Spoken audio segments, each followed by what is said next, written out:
Assalamualaikum warahmatullahi wabarakatuh.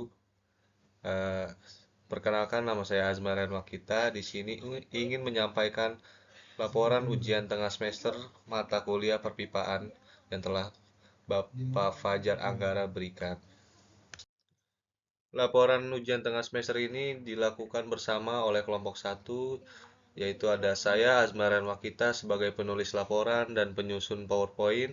Ada saudara Dio Julius Parlindungan yang telah membantu saya menyusun laporan dan menyusun PowerPoint serta membelikan konsumsi. Ada Versa Nur Hanifa yang telah membuat Caesar desain pipa untuk mengetes aliran-alirannya, dan ada Muhammad Abi Hafid Zaki yang cukup berkontribusi pada semua job desk yang ada. Pertanyaan soal ujian. Yang pertama adalah diberikan contoh gambar isometric pipe jika tekanan internal pipe adalah 300 sampai 400 PSI dengan suhu fluida kerja adalah 300 sampai 400 derajat Celcius. Maka lakukan desain pipa. Satuan panjang digambar adalah milimeter. Maka tentukan A. Fase fluida yang mengalir dan diameter yang digunakan. B. Ketebalan pipa akibat pengaruh tekanan dan suhu. Untuk menentukan fase fluida, berdasarkan perhitungan dan penjelasan yang kita gunakan, kita menggunakan fluid density sebesar 6 kg per meter kubik dan suhu kerja di kisaran 300 sampai 400 derajat Celcius, serta tekanan kerja sebesar 27,6 bar. Kita mendapatkan hasil dari kombinasi suhu yang sangat tinggi dan densitas yang sangat rendah serta tekanan 27,6 bar adalah karakteristik mutlak dari fase gas. Karena suhu kerja berada jauh di atas suhu didihnya, fluida tersebut berada dalam kondisi gas atau superheated vapor. Selanjutnya, untuk mencari diameter yang digunakan, kita gunakan berdasarkan tabel data diameter yang digunakan untuk NPS 2 dengan SCH 80. Outside diameter adalah 2,375 inch dan ketebalan atau T adalah 0,218 inch. Maka dari hasil dari itu adalah inside diameter atau ID sebesar 1,939 inch atau 419,26 mm.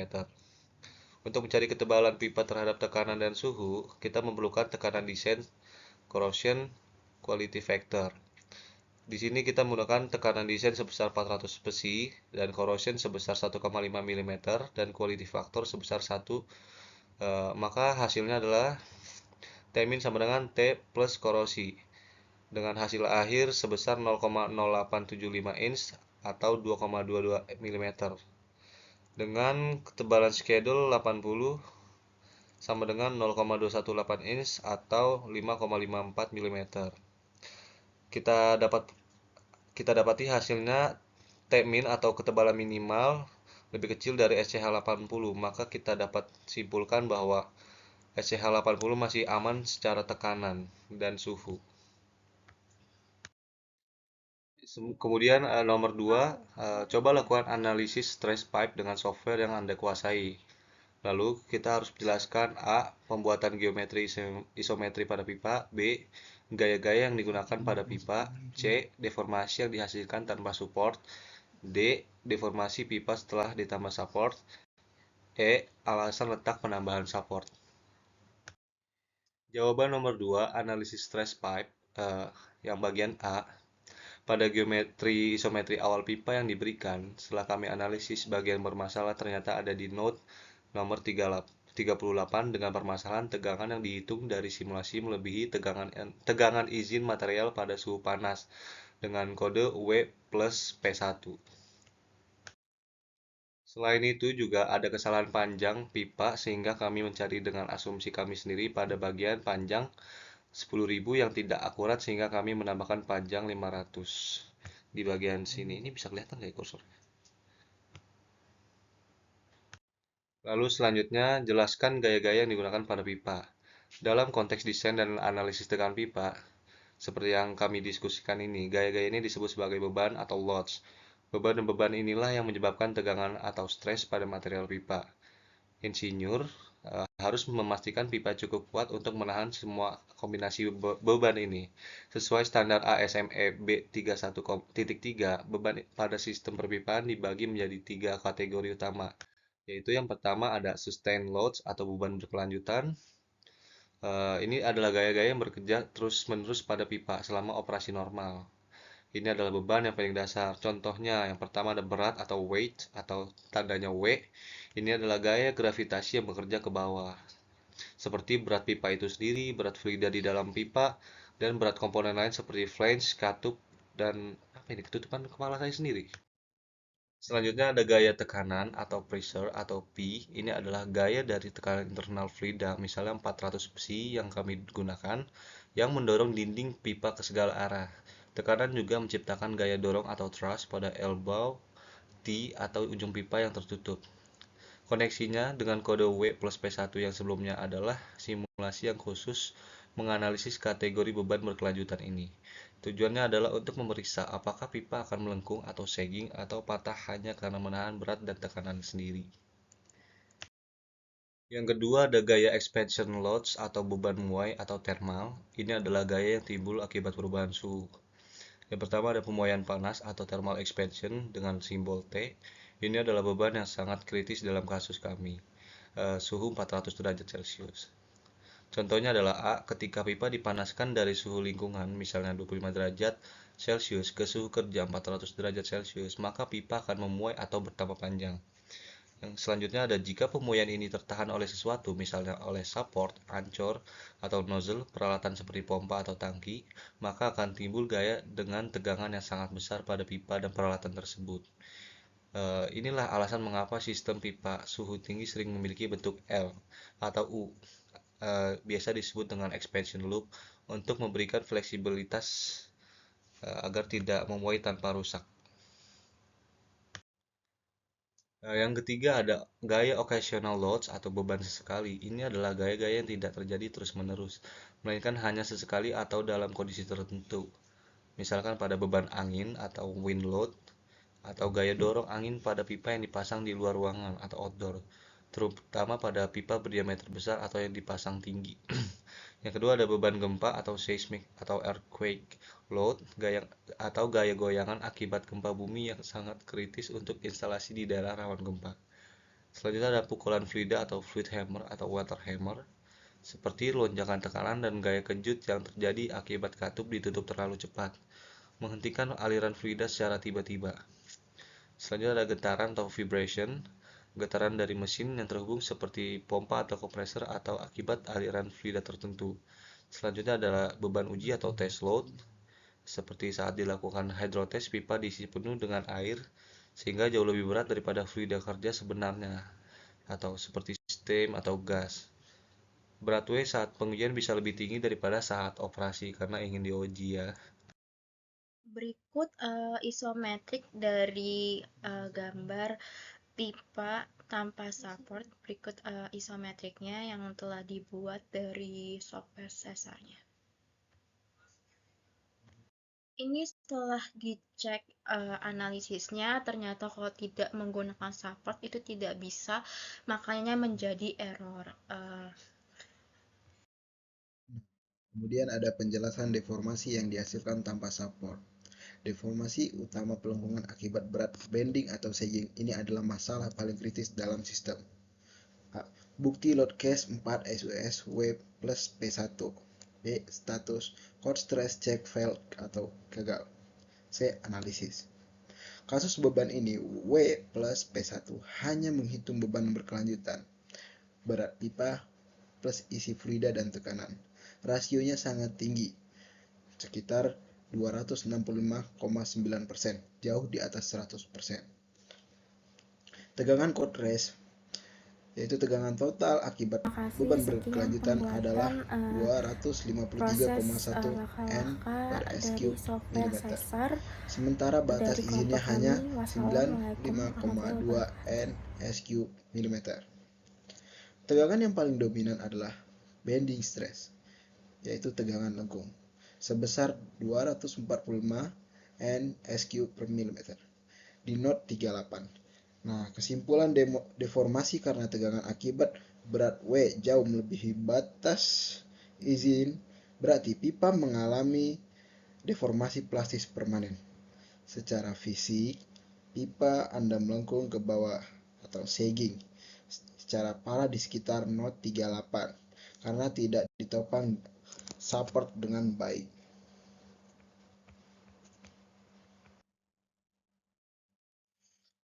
Kemudian ada deformasi akibat pemuaian panas atau thermal expansion. Ini adalah deformasi yang terjadi akibat pipa dipanaskan dari suhu lingkungan ke suhu 400 derajat Celcius. Bukti lihat load case 5 XP. L5 sama dengan L2 dikurang L4. Status kode stress check pass yaitu lulus. Kemudian C analisis. Kasus beban ini mengisolasi efek suhu T1. Rasionya sangat rendah 18,5%.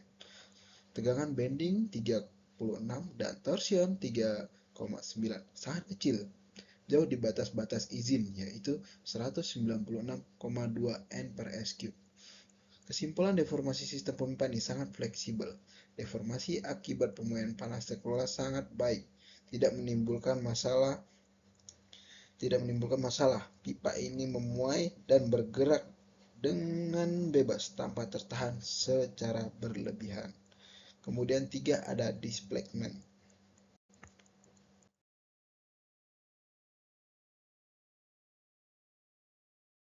Setelah dianalisis oleh menggunakan software Caesar, ternyata untuk beberapa supportnya stress yang dimana emang tidak sesuai dengan standarnya, seperti di harusnya di sini rasionya itu 266, itu kan seharusnya 1:100, jadi kita harus kurang dari 100.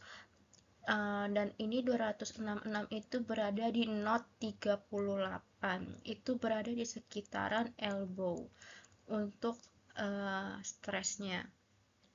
Dan ini tuh untuk kode stress checknya validnya itu di W+1.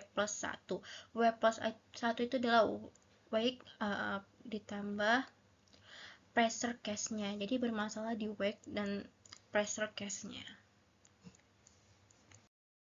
D. Penjelasan deformasi pipa setelah ditambah support. Deformasi akibat sustain load W plus P1. Status kode stress check pass. Rasio 60,2%. Di bawah 100% artinya aman. Analisis yang terjadi yaitu 1. Pada laporan sebelumnya, tegangan bending stress adalah 245 N per SQ mm. Sekarang nilainya hanya 49,0 N SQ mm di bawah node 30. Ini menunjukkan bahwa kami telah berhasil menambahkan support yang tepat. Jenis deformasi yang itu, pipa masih mengalami deformasi pelengkungan, bending atau sagging akibat beratnya sendiri, terutama di antara support, yaitu titik kritis sekarang ada di node 30. Perbedaan kunci deformasi ini sangat bersifat elastis, aman, bukan plastis. Pipa hanya melengkung sedikit dan kembali ke bentuk semula jika beban dihilangkan. Yang normal diharapkan. Deformasi akibat pemuaian panas expansion load XP. Ini adalah deformasi yang terjadi saat pipa dipanaskan hingga 400 derajat Celcius. Status kode stress check pass. Rasio 26,8%, yaitu sangat aman. Analisis. Tegangan dominan di sini adalah blending stress 63,4 dan torsion stress 6,9. Jenis deformasi. Untuk menyerap pemuaian panas, sistem pipa kami mengalami deformasi gabungan, yaitu pelengkungan, bending, dan puntiran torsion. Karena rasionya sangat rendah, 26,8%, berarti pipa kami sangat fleksibel. Pipa ini memuai dan bergerak tanpa tertahan secara berlebihan sehingga tegangannya tetap rendah. Berikut hasil isometriknya untuk hasil modifikasi kelompok kami. Untuk modifikasinya pertama ada di bagian sini, awalnya berada di bagian di dekat elbow, tetapi kita pindahkan di dekat flank untuk supportnya. Kemudian di bagian sini di bagian bawah ini kita kasih gap. Kemudian kenapa kita pindahkan untuk bagian atasnya, harusnya dekat elbow kita pindahin dekat flank, karena kalau misalkan di dekat elbow itu kan untuk pengaliran fluidanya itu sangat ketekan untuk ada penyangga, ada supportnya itu, maka kita mundurkan agar fleksibilitas pipanya itu untuk pengaliran fluidanya itu jadi fleksibilitas. Jadi hasilnya nanti analisisnya akan saya jelaskan di slide selanjutnya. Berikut hasil analisis dari software sesarnya. Setelah kami ubah modifikasinya, yang awalnya supportnya dekat elbow, kita dekat ke kami mundurkan dekat flank, kemudian ditambahin gap juga di bagian bawahnya, hasilnya itu menjadi 60,3. Jadi ini udah sangat aman untuk bagian stresnya, yang awalnya 200 jadi turun menjadi 60,3. Jadi ini sangat lolos dari stresnya.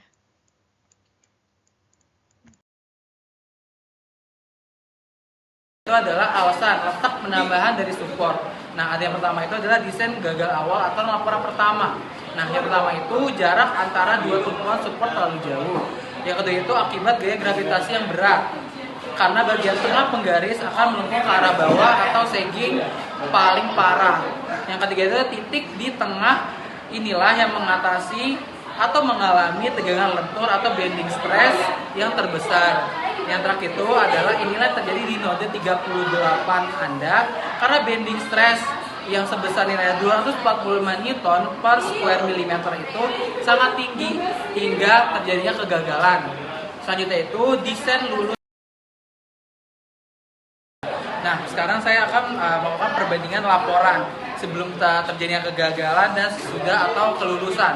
Nah, untuk kasus W ditambah P1 itu dalam kurung SUS, yang dimana tegangan lentur dari pipa itu sama dengan 245 Newton per square millimeter di node 38. Nah, kesimpulan didapat itu jarak bentang di sekitar node 38 terlalu panjang. Nah, menyebabkan pipa melengkung atau deformasi plastis akibat dari berat. Nah, sesudah dari kelulusan itu didapat kasus W+1 dalam kurung SOS itu tegangan lenturnya menjadi 49 Newton per square millimeter dengan titik tertinggi pindah ke node 30. Nah, kesimpulan didapat itu dengan menambahkan support di dekat node 38 berhasil menopang berat pipa, tegangan lentur turun 80% dan sekarang aman atau lulus bisa dibilang. Nah, kalau misalkan dibilang kenapa itu lokasi itu penting, karena kita harus meletakkan support di lokasi yang sangat strategis untuk membagi jarak penting atau span pipa secara efektif. Nah, ada beberapa lokasi pembentangan atau penambahan support dipilih karena yang pertama itu mengatasi titik stres tertinggi, yang dimana diletakkan di area dimana tegangan lentur atau bending stress paling tinggi, yaitu di tengah-tengah bentang yang paling panjang sekitar node 38. Nah, yang kedua itu membatasi deformasi atau lendutan, diletakkan untuk mencegah pipa melengkung atau sagging melebihi batas yang diizinkan. Singkatnya, melihat di mana pipa patah secara virtual karena berat, lalu kita meletakkan tumpuan di sana untuk menahannya. Nah, penjelasan selanjutnya itu desain lulus kita atau laporan dari yang kedua. Nah, kita bisa melihat bagian tengah atau node 38 itu melengkung, lalu kita menambahkan support atau tumpuan baru yang ada di bawahnya. Nah, poin kedua itu alih-alih suatu bentang yang panjang, nah kita tuh memiliki dua bentang yang lebih pendek. Untuk poin ketiga, penggunaan penggaris atau pipa menjadi jauh lebih kecil. Nah, pelengkungan yang terjadi atau sagging di setiap batang menjadi jauh lebih kecil. Yang terakhir itu, karena pelengkungannya berkurang drastis, tegangan lentur atau bending stress juga turun drastis. Nah, ini ada lampiran pembuatan software dari sekarang aman atau lulus bisa dibilang. Oke, selanjutnya, alasan kami menggunakan ketebalan pipa 80 SCH, kami mengikuti standar project dari Pertamina, dari di software Sesar. Nanti akan dilampirkan. Oke, sekian, terima kasih. Di sini saya akan membuatnya Pertama, untuk ukuran flank-nya itu saya di sini menggunakan arah ukuran yang ada di software di sesarnya, karena kalau misalkan di data lembarnya itu tidak ada untuk arahnya, jadi saya ikutin arah di sini. Untuk di sini saya menaruh di DZ min 63 mm, kemudian untuk diameternya 2,3750, kemudian untuk well thickness-nya, kami menaruh di 5,5372, kemudian untuk correction-nya itu 1,5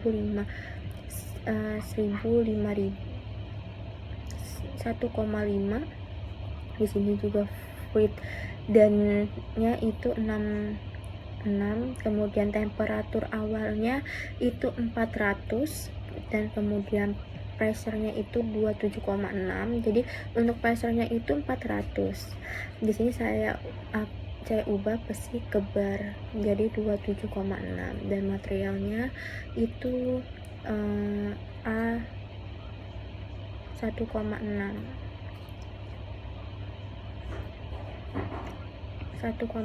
grade B. Kemudian di sini saya menggunakan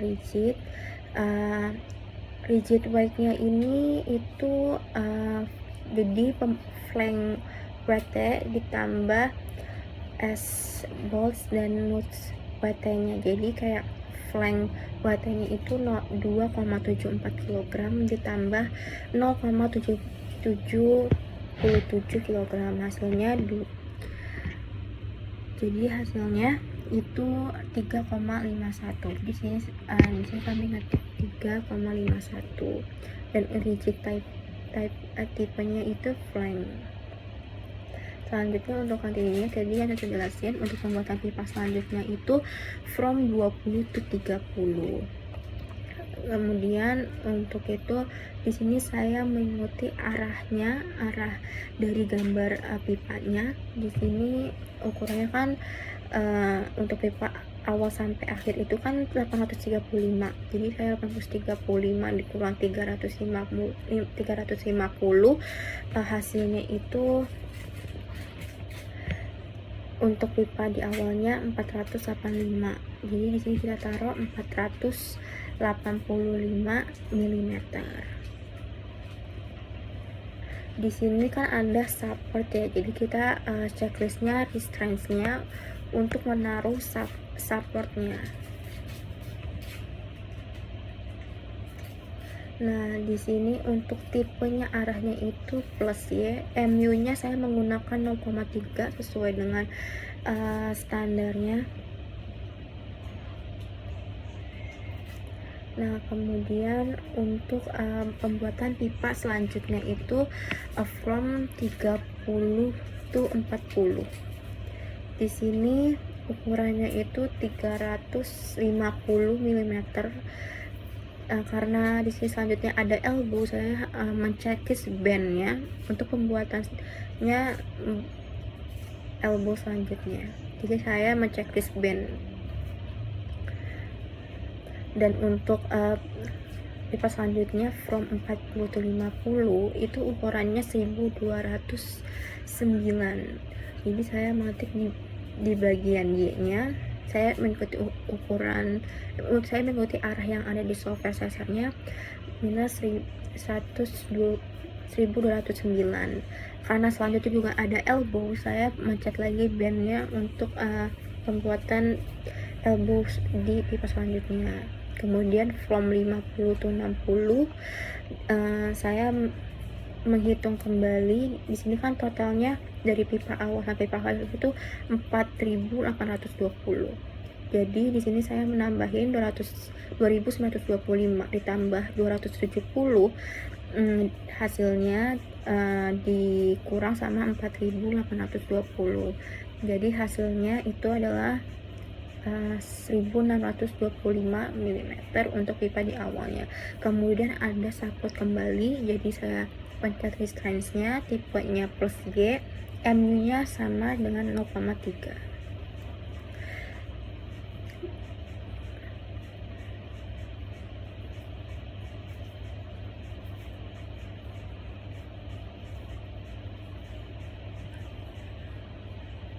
Dan untuk selanjutnya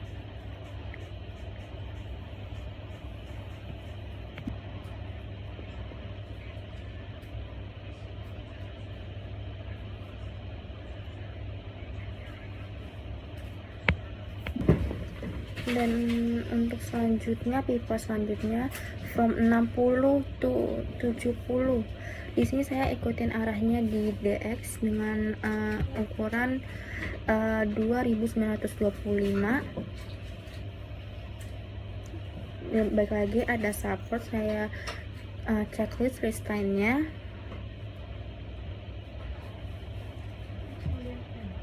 Dan from 70-80 pembuatannya sama seperti sebelumnya.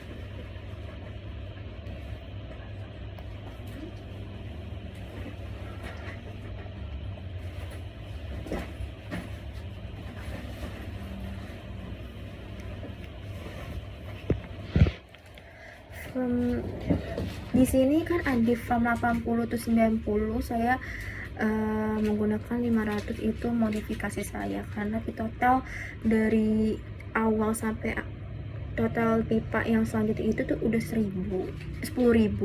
Nah, kalau misalkan pipa awal kan belum ketahui karena total dari awal sampai akhir itu 10.000, jadi saya membuat di pipa awal 500 untuk modifikasi. Jadi totalnya di pipa awal sampai akhir itu adalah 10.500 untuk ini. Jadi pembuatannya tetap sama sampai akhir.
Terima kasih, inilah hasil dari presentasi kami kelompok 1.